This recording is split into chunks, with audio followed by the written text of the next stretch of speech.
कैसे आप सब। स्वागत है आपका टीचिंग इंस्टीट्यूट में। चलिए बात करेंगे आज हम लोग यूपी टेट 23 जनवरी 2022 को यूपी टेट की एग्ज़ाम्स होने वाली है। इसके लिए हम आपके लिए ईवीएस के प्रैक्टिस सेट कर रहे हैं। ईवीएस की आज प्रैक्टिस सेट नंबर तीसरा है। हमने 2 वीडियो ईवीएस के अब तक अपलोड कर दिए हैं। उसके बाद इससे पहले हमने सीडीपी के क्वेश्चन को कवर किया। सीडीपी के lecture videos plus practice set, EVS की lecture video plus practice set, Hindi की lecture video plus practice set, सभी कुछ आपको टोटल टॉपिक यहाँ पर मिल रहे हैं। तो चलिए आज हम मोस्ट इम्पोर्टेंट क्वेश्चन देखते हैं। इनमें से इम्पोर्टेंट क्वेश्चन लगभग आज हम 30 क्वेश्चन करेंगे। आपको 30 क्वेश्चन में 25 क्वेश्चन को यहाँ पर कवर करके बताने हैं कि क्या 25 क्वेश्चन आपसे हो पाए। अगर आप अभी भी लास्ट मौका है, अभी भी अगर आप नोट्स लेना चाहते हैं, अपनी तैयारी को बूस्ट देना चाहते हैं, तैयारी को बेहतर करना चाहते हैं, तो आप 7634993536 नंबर पर ओनली व्हाट्सअप करके यूपी टेट की नोट्स ले सकते हैं। तो चलिए आज का पहला क्वेश्चन हम लोग देखते हैं। इनमें से 30 क्वेश्चन जो आज हम कवर करेंगे, इन 30 क्वेश्चनों में से 15 क्वेश्चन प्रीवियस ईयर के एग्ज़ाम्स में लिए हैं, ताकि ताकि आपको पैटर्न पता चले। और यहाँ पर जो 15 क्वेश्चन है वो बेस्ट ऑफ सेलेक्टेड क्वेश्चन को हम यहाँ पर डिस्कस करेंगे। तो आपको यहाँ पर कवर करके बताने हैं कि कितने आप राइट आंसर कर पाए। आप या तो व्हाट्सएप ग्रुप में बता देंगे या तो आप कमेंट सेक्शन में बता सकते हैं। जो मैं अभी आपको पढ़ा रहा हूँ, इसकी अगर आप पीडीएफ लेना चाहते हैं, फ्री ऑफ कॉस्ट, फ्री में आपको पीडीएफ मिल जाएगी। अगर आपको पीडीएफ चाहिए तो आप टेलीग्राम में जाएंगे, वहाँ पर टीचिंग इंस्टीट्यूट को सर्च करेंगे, वहाँ पर आपको जितने भी वीडियोस हम पढ़ाते हैं उसकी पीडीएफ आपको मिल जाएगी। ये इतनी अपडेट आपको देनी थी। या फिर इस वीडियो के डिस्क्रिप्शन बॉक्स में सब कुछ, सभी चीज़ों का लिंक मिल जाएगी आपको।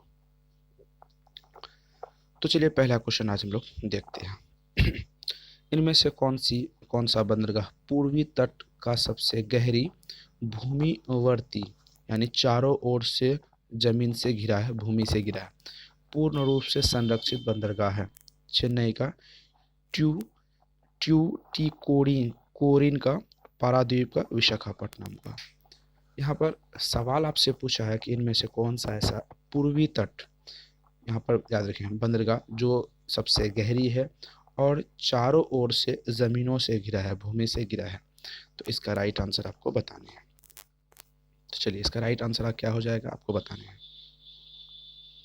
तो इसका राइट आंसर जो होगा पूर्वी तट पर विशाखापट्टनम हो जाएगा। ठीक है, ये भारत का पूर्वी तट का सबसे गहरा बंदरगाह है। जब बंदरगाह वाली टॉपिक चल रही थी तो वहाँ पर भी हमने डिस्कस किया था बंदरगाह वाली टॉपिक को, वहाँ पर भी आपको ऐसे क्वेश्चन को हमने मेंशन किया था।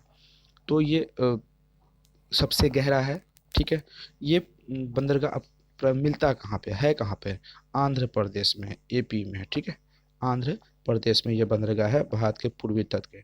माल के निर्यातक के दृष्टि से भारत का सबसे बड़ा, माल का निर्यातक के दृष्टि से सबसे बड़ा पहला है मुंबई है, माल के निर्यातक से सबसे बड़ा मुंबई है। दूसरा, विदेशों में जो हम माल एक्सपोर्ट करते हैं उनके लिए विशाखापट्टनम सबसे बड़ा है। क्वेश्चन आगे बढ़ाते हैं। इनमें से कौन सा गैस ग्रीन हाउस गैस प्रभाव के लिए सबसे ज़्यादा उत्तरदायित्व है? ऑक्सीजन है, कार्बन डाइऑक्साइड है, नाइट्रोजन है, हाइड्रोजन है। ग्रीन हाउस गैस के लिए सबसे कौन ज़्यादा उत्तरदायित्व है आपको बताने हैं। नॉर्मल क्वेश्चन है, सबको पता है ग्रीन हाउस गैस सबसे ज़्यादा कौन उत्तरदायित्व करता है। यहाँ पर बात करेंगे CO2 की, CO2 की, कार्बन डाइऑक्साइड की हम यहाँ पर बात करेंगे, क्योंकि ये ग्रीन हाउस गैसों के लिए सबसे ज़्यादा उत्तरदायित्व है। ठीक है, green house gas, carbon dioxide आते कहाँ से हैं? जैसे आपको पता है जितने भी CFC वगैरह सब चलाते हैं, CFC से भी ग्रीन हाउस गैसें प्रभावित होती हैं। ठीक है, जितने भी रेफ्रिजरेटर वगैरह सब इस्तेमाल करते हैं, फॉर्म वाली कंपनियाँ हम लोग इस्तेमाल करते हैं। तो अब यहाँ पर कार्बन डाइऑक्साइड आते कहाँ से? तो वाहनों के धुआं से नहीं आते हैं, शीशों से आते हैं, औद्योगिक, सबसे ज़्यादा भारत में औद्योगिक कारखाने हैं, औद्योगिक से। ठीक है, औद्योगिक से आते हैं।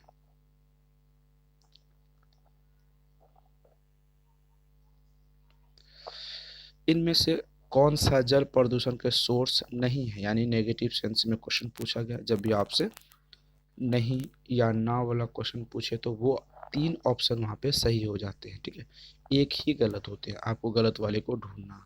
तो चलिए, नहीं है, जल प्रदूषण का कौन सा सोर्स नहीं है? औद्योगिक अपशिष्ट कचरा, कचरा रेडियोधर्मी कचरा, कृषि जनित कचरा अपशिष्ट, खनन अपशिष्ट, तो आपको बतानी है।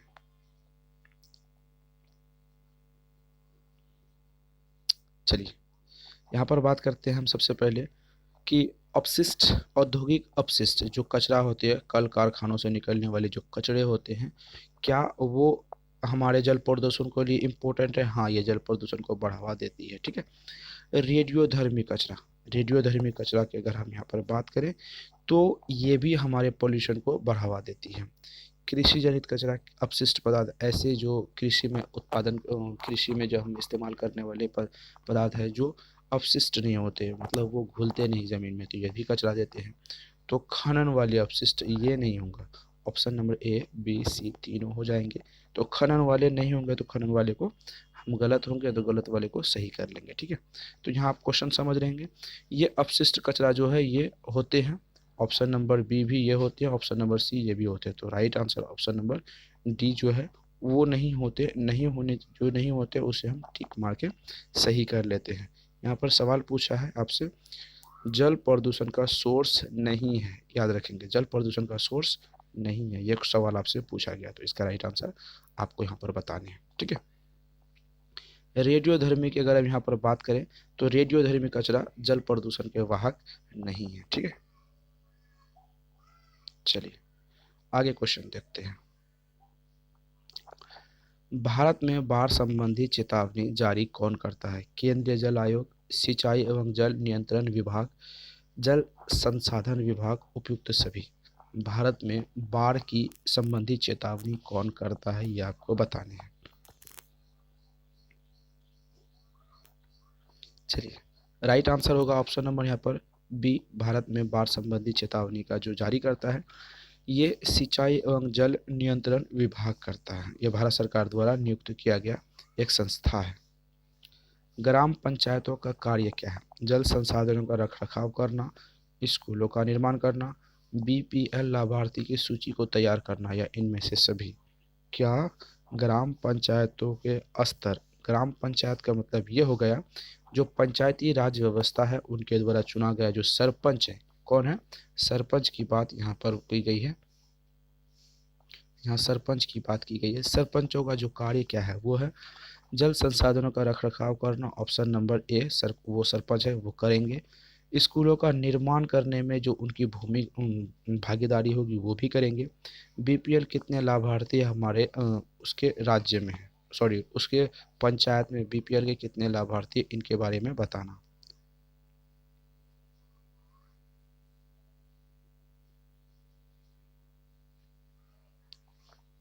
चलिए, तो राइट आंसर क्या हो जाएगा? ये भी हो जाएगा right answer, option number B हो जाएगा, डी हो जाएगा। इनमें से सभी ग्राम पंचायतों एक सरपंच का कार्य होता है।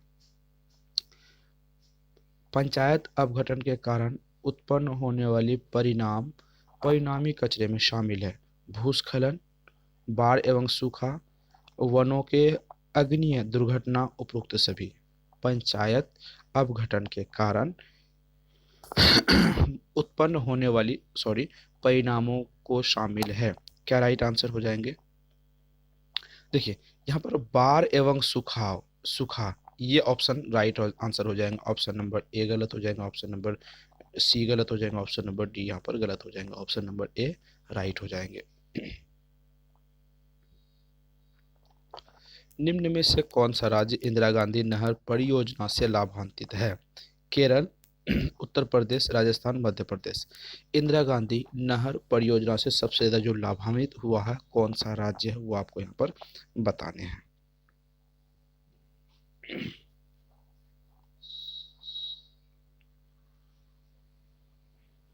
चलिए, इंदिरा गांधी अगर हम यहाँ पर बात करें, इंदिरा गांधी नहर परियोजना को हम राजस्थान नहर परियोजना के भी नाम से जानते हैं, तो जाहिर सी बात है तो ये राजस्थान के लिए सबसे ज़्यादा लाभान्वित हुए हैं। आगे क्वेश्चन देखेंगे। आगे क्वेश्चन कहता है, जल प्रदूषण अथवा जल जनित रोगों का एक उदाहरण निम्न में से कौन सा है? डिप्थीरिया, टाइसिलाइटिस, टॉन्सिलाइटिस होगा यहाँ पर, अतिसार या खसरा। यहाँ पर कहता है जल से होने वाले कौन सी बीमारी हैं, इनके बारे में आपको यहाँ पर बताने हैं। जल से जनित, जल के द्वारा जो बीमारी होती है, इनके बारे में यहाँ पर बताने हैं आपको। तो जल्दी राइट आंसर बताइए क्या होगा।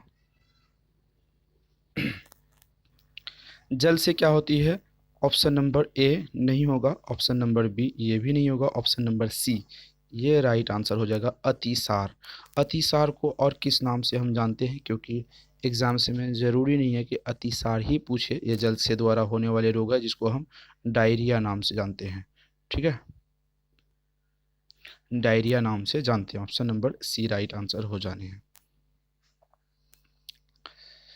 पर्यावरण शिक्षा का उद्देश्य क्या है? पर्यावरण की सुरक्षा तथा संरक्षण, पर्यावरण के साधनों का अधिकतम उपयोग, पर्यावरण के साधनों का न्यूनतम उपयोग, इनमें से कोई नहीं।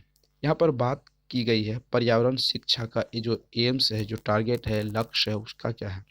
तो यहाँ पर सीधी सी बात है, आपको ऑप्शंस कितने सिंपल इस बार ऑप्शंस दिखेंगे, जो सिंपल क्वेश्चन है, सिंपल आंसर भी आपको मिलेंगे।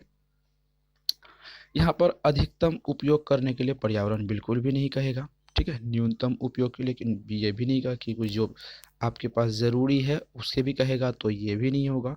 तो यहाँ पर सीधी बात है, पर्यावरण की सुरक्षा एवं संरक्षण क्या होनी चाहिए? पर्यावरण की सुरक्षा करना है आपको और संरक्षण करना। Option number A right answer हो जाएंगे। पर्यावरण जागरूकता को बढ़ावा देने के उद्देश्य से निम्न में से कौन सी प्रतियोगिता का आयोजन किया जाता है? यहाँ पर सवाल आपसे पूछा है, सवाल एक बार अच्छी तरीके से पढ़ेंगे। पर्यावरण जागरूकता को बढ़ावा देना, क्या करना है? पर्यावरण की जागरूकता को बढ़ावा देने के लिए के उद्देश्य से निम्न में से कौन सा जो प्रतियोगिता कंपटीशन का आयोजन की जाती है, ये सवाल आपसे पूछा है। ग्रीन ओलंपियड, वन महोत्सव, पर्यावरण संबंधी प्रदर्शनी, पर्यावरण दिवस समारोह। क्या राइट आंसर होगा आपको यहाँ पर बताने हैं।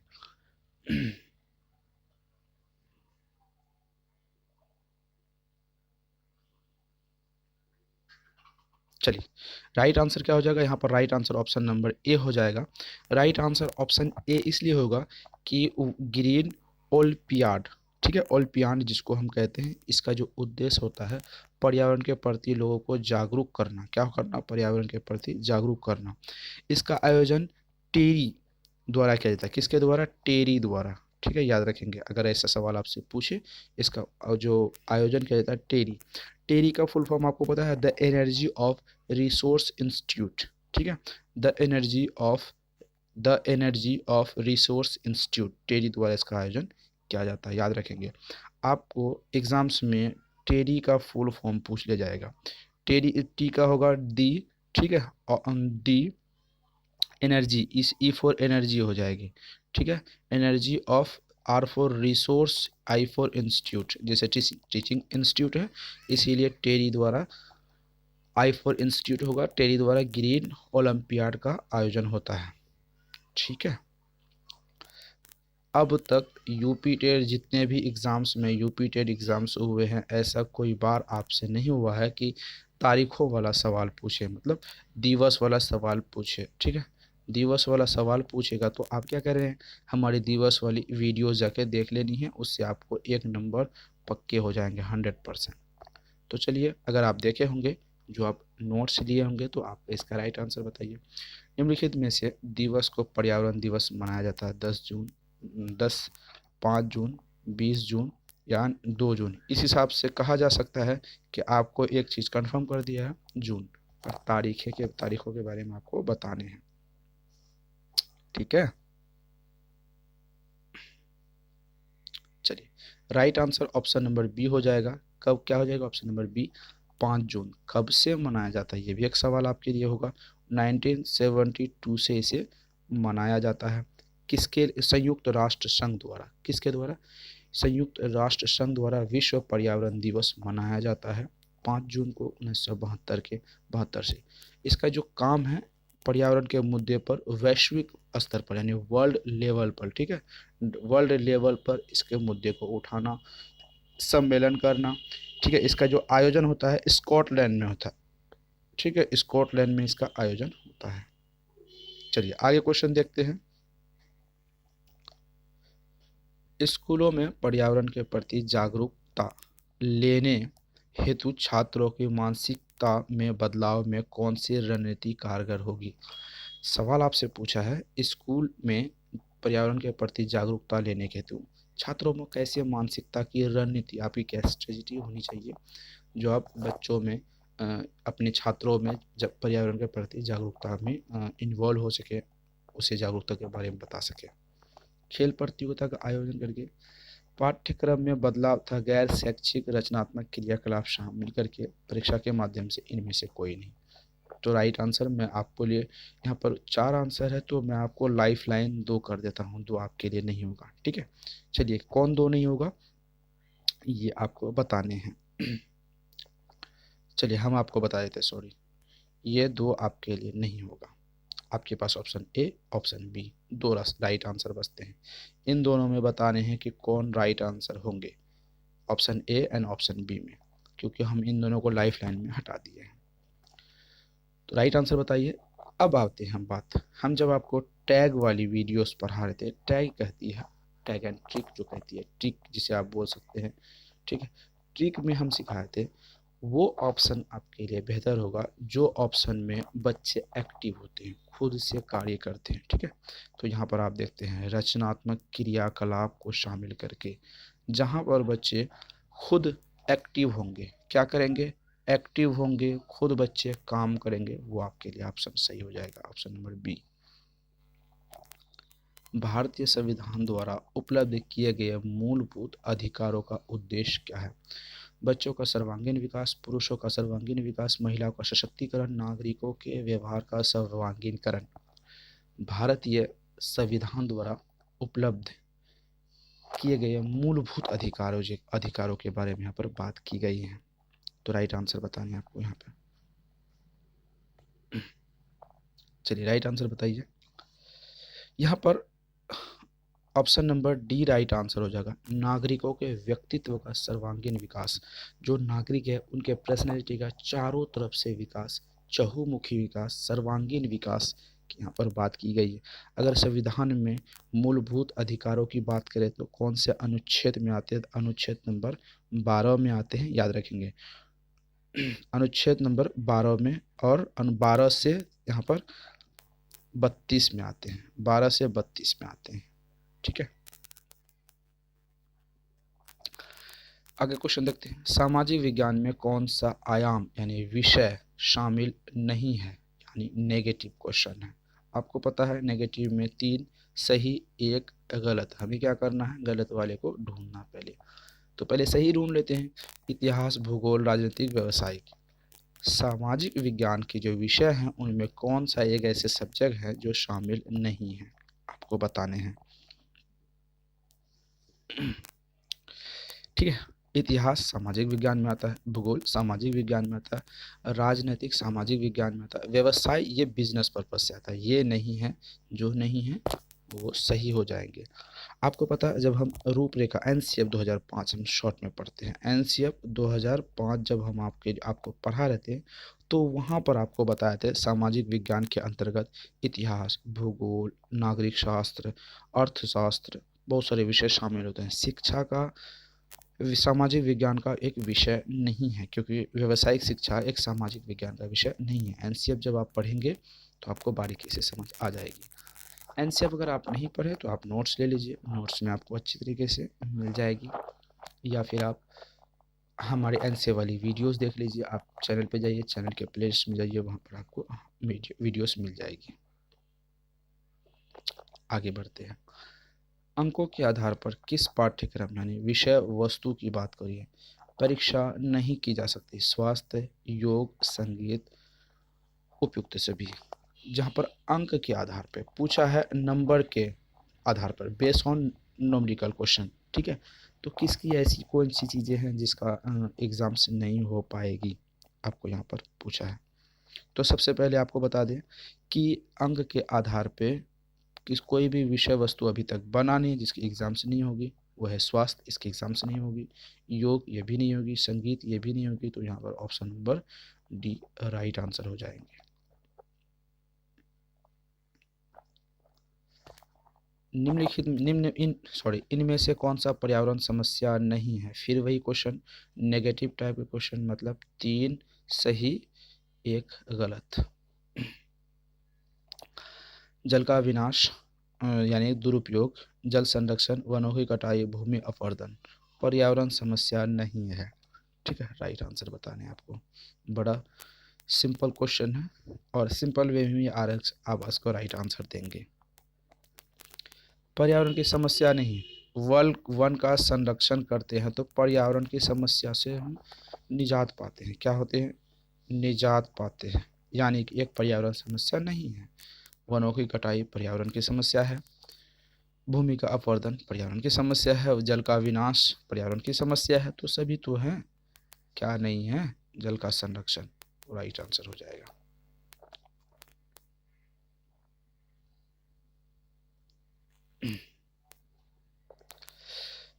इनमें से कौन सा पर्यावरण शिक्षा का एक सिद्धांत नहीं है? फिर वही टाइप 3 सही 1 गलत। गलत वाले को ढूंढना है। पर्यावरण शिक्षा में सभी की सहभागिता। पर्यावरण शिक्षा जीवन पर्यंत शिक्षा प्रणाली है। पर्यावरण शिक्षा एक समेकित तथा सामुदायिक प्रयास होना चाहिए। पर्यावरण शिक्षा का सामाजिक तथा आर्थिक उद्देश्य के साथ समुचित तालमेल तथा समान प्राथमिकता के आधार पर प्रचार प्रसार होनी चाहिए। राइट आंसर आपको बताने हैं।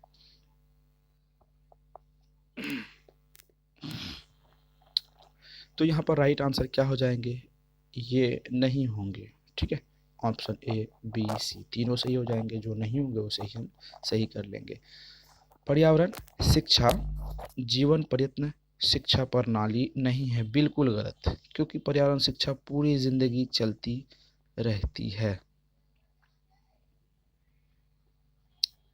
नीली क्रांति संबंधित है दूध उत्पादन से, पुष्प उत्पादन से, मत्स्य उत्पादन से, फल उत्पादन से। दूध का मतलब होता है यहाँ पे मिल्क की बात हो रही है, पुष्प का मतलब होता है फ्लावर्स की बात हो रही है, मत्स्य का मतलब होता है फिश की यहाँ पर बात हो रही है, फल का यहाँ पे पुष्प फल की बात हो रही है, देखिए यहाँ फ्रूट की यहाँ पर बात हो रही है। ठीक है, तो कौन सा नीली क्रांति किससे संबंधित है ये आपको बताने हैं। यहाँ पर नीली क्रांति के बारे में आपको बताने हैं, जल्दी बताइए। मत्स्य उत्पादन, नीली क्रांति कौन सी किससे संबंधित है? मत्स्य उत्पादन से संबंधित है नीली क्रांति।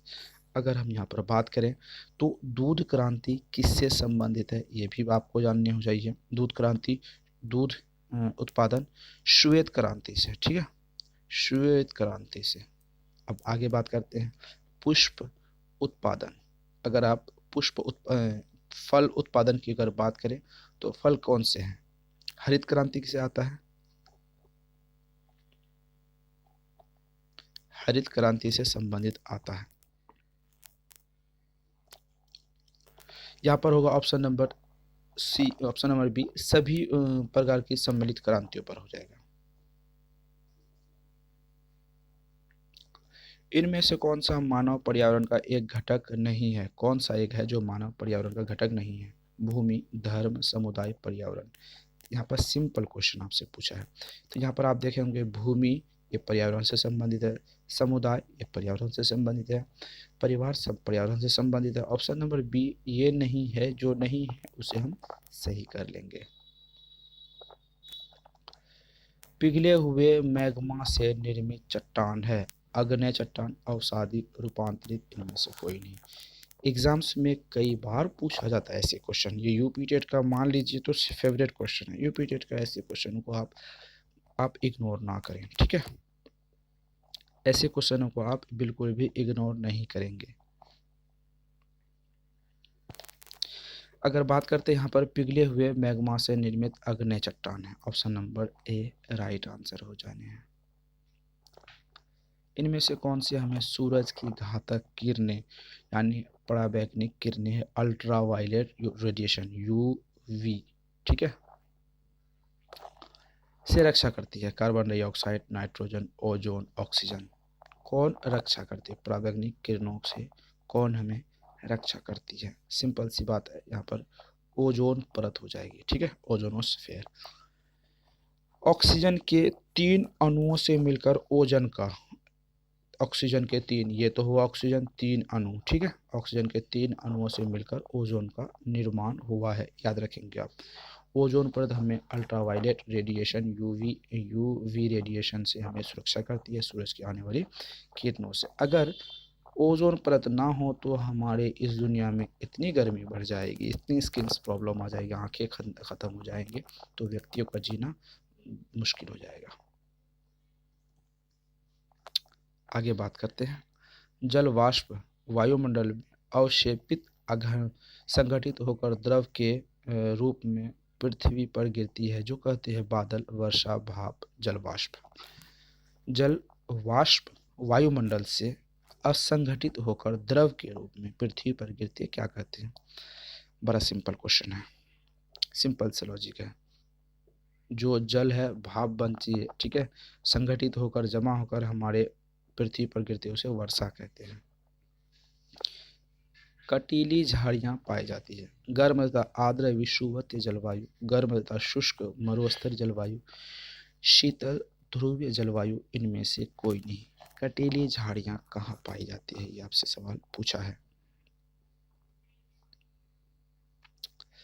कटीली झाड़ियाँ गर्म जगह शुष्क मरुस्थल जलवायु में पाई जाती है, याद रखेंगे। जहाँ पर कांटे होती हैं पेड़ पौधे में, झाड़ियों में, वो गर्म इलाकों में, शुष्क इलाकों में, जहाँ पे पानी की नमी बहुत कम होती है, मरुस्थलीय इलाकों में होती है। स्वर्णिम रेशा इनमें से किसे कहा जाता है? चाय, कपास, जूट, रबर। सिंपल क्वेश्चन है, क्वेश्चन कभी कभी बहुत सिंपल क्वेश्चन पूछा जाता है, ठीक है। चाय किसी रेशा में बिल्कुल नहीं आता है, जूट रेशा में आता है, रबर तो आता ही नहीं है, ठीक है। चलिए हम इसको लाइफ लाइन के आधार पर देख लेते हैं। यहाँ पर आपको रबर नहीं होगा, चाय नहीं होगा, तो आपके पास है कपास और जूट। तो आपको कपास स्वर्णिम रेशा कहा जाता है।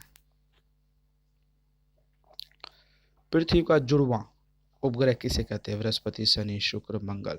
जुड़वां मतलब ऐसा ग्रह, ऐसा प्लेनेट जिस पर मानव सभ्यता घर बसा सकती है। कुछ हद तक हम पर्यावरण मानव पृथ्वी के जैसे मिले, जैसे पानी के मिले, ऑक्सीजन के मिले, बहुत सारे सिमिलर। ऐसा कोई ग्रह है, नज़र आता है आपको? जल्दी बताइए। सिंपल सी बात है। हम जो सॉरी यहाँ पर एक सेकेंड,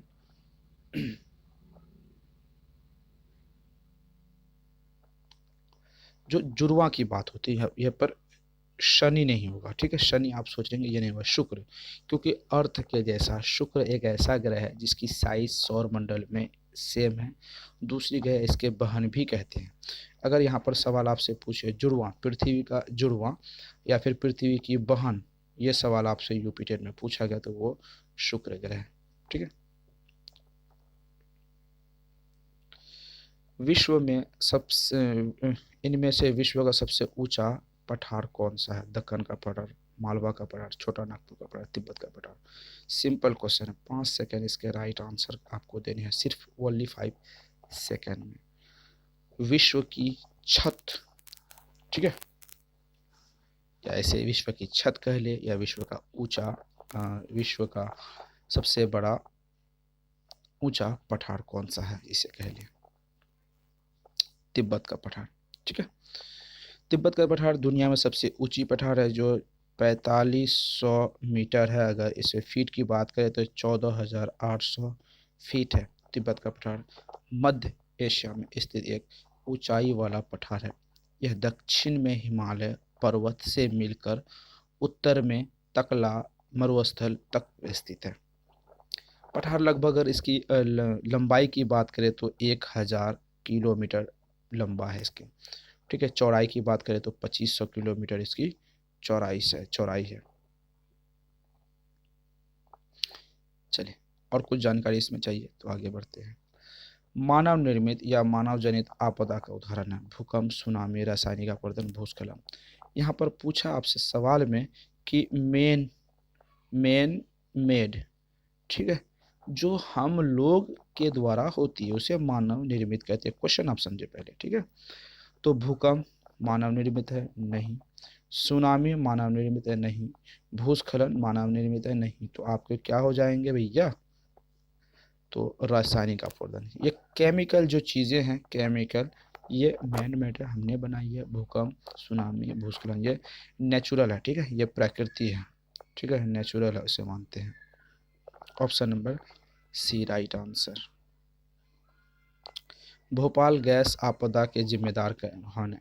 MIC, मिथाइल आइसोसाइनाइड। कुछ पूछना है इसमें क्या, कुछ पूछना है इसमें, ऐसे क्वेश्चन में कुछ पूछना है आपको, क्योंकि MIC के बारे में हमने कितनी बार बताया, कितनी बार हुए थे, 1984 में MIC हुए थे, जिसमें हजारों लोग मारे गए थे। फैक्ट्री का नाम आपको पता है? फैक्ट्री का नाम भी हम आपको यहाँ पर बता देते हैं, पेट्रोसाइन कंपनी, ठीक है। पेट्रोसाइन कंपनी में बहुत अत्यधिक मात्रा में MIC यानी मिथाइल आइसोसाइनाइड का गैस जमा होता है, जिसमें से पानी एक बूंद भी अगर उसे मिल जाए तो MIC में, मिथाइल आइसोसाइनाइड में, तो इसमें बहुत ज़्यादा रिएक्शन होता है। रिएक्शन पैदा होने से क्या हो जाती है, ब्लास्ट हो जाती है, इसमें हजारों लोग मर गए। ये ऐसे गैस हैं जो हमारे वातावरण में घुल गए, हमारे ऑक्सीजन में क्या हो गए, घुल गए। जब ऑक्सीजन में घुल गए तो घुलने के साथ सभी के फेफड़े गला दिए जाके शरीर गल गए, लोग तरफ तरफ के सांसें ले लेते हैं। Methyl isocyanide. ऐसे क्वेश्चन सिंपल आते हैं। कौन सी गैस ग्रीन हाउस इफेक्ट से संबंधित नहीं है? Nitrogen, CO2, methane, nitrous. सम्मिलित नहीं है, यानी 3 सही 1 गलत, यानी 3 गैस ऐसे हैं जो ग्रीन हाउस गैसों के लिए उत्तरदायित्व है, एक ऐसे है जो नहीं है। नाइट्रोजन ऐसी एक गैस है यहाँ पर आपको, ठीक है, नाइट्रोजन एक ऐसी गैस है जो आपको ग्रीन हाउस गैसों में इफेक्टेड नहीं है। CO2 तो सबसे बड़ा, ये तो सबसे सरदार है, मेथेन भी है, ठीक है, नाइट्रस भी है, याद रखेंगे आप, ठीक है। कार्बन डाइऑक्साइड की बात करें तो ये सबसे बड़ा सरदार है, मिथेन CH4, ये तो बहुत इंपॉर्टेंट लगता है। नाइट्रस NO2 ये भी है। क्लोरोफ्लोरोकार्बन CFC, नाइट्रोजन N2, ठीक है, ये सभी गैसें ग्रीन हाउस गैस पे सबसे ज़्यादा इफेक्ट उत्पन्न करती है। समुद्री प्रदूषण के कारण नष्ट हो रहे हैं भूमध्य रेखीय वन, पतझड़ वन, कोनधारी वन, मैंग्रोव, सॉरी, समुद्र प्रदूषण से, ठीक है, सी पोल्यूशन से मैंग्रोव वन क्या हो रहे हैं, नष्ट हो रहे हैं हमारे समय में, ठीक है। वाटर पोल्यूशन जो हो रहे हैं उनमें मैंग्रोव वन पूरी तरीके से नष्ट हो रहे हैं, जिसकी वजह से सुनामी आते हैं, ठीक है, दिक्कतें होती है, आने वाली पीढ़ी को भी हमारी तरफ से दिक्कतें होंगी आने वाले समय में। तो आज के हम EVS के क्वेश्चन को कवर किए। कितने क्वेश्चन थे? 30 क्वेश्चन में से आपको 25 क्वेश्चन के राइट आंसर बताने हैं। अगर आपसे नहीं होते हैं तो आपके बेहतर स्कोर नहीं हो रहे तो आपको क्या करने होंगे, आपको नोट्स लेनी चाहिए। 7634993536 नंबर पर व्हाट्सअप करके कंप्लीट नोट्स मिल जाएगी, और वहाँ पर आपको बेहतर एक्सपीरियंस होगा, क्योंकि आपके जब एग्जाम्स में क्वेश्चन आएंगे नोट्स पढ़ने के बाद लगेगा हाँ ये क्वेश्चन तो हमने याद है, ये क्वेश्चन हमें पता है, तो आपको 100% सफलता मिलेगी। 100% सफलता के लिए 3 फॉर्मूले हैं। सबसे पहले notes plus lecture video plus practice set, ठीक है। प्रैक्टिस सेट में आपको प्रीवियस ईयर के क्वेश्चन भी आपको मिल जाते हैं। तो क्या करना, टीचिंग इंस्टीट्यूट को सब्सक्राइब करना, बेल आइकन को प्रेस करके वीडियो को लाइक एंड शेयर जरूर करना। तो फिर मिलते हैं अगले वीडियो में। CDP हमने किया, EVS किया, उसके बाद मैथ्स और हिंदी लेके आ रहे हैं। तो आप अगले सेशन के लिए तैयार रहें, अगले वीडियो के लिए तैयार रहें। आप अगले वीडियो जब भी देखें तो अपनी प्रतिक्रिया दें, आप कितने बेहतर तरीके से समझ पाएँ या नहीं समझ पाएँ, आप अपनी प्रतिक्रिया जरूर दें। फिर मिलते हैं अगले वीडियो में। Thank you.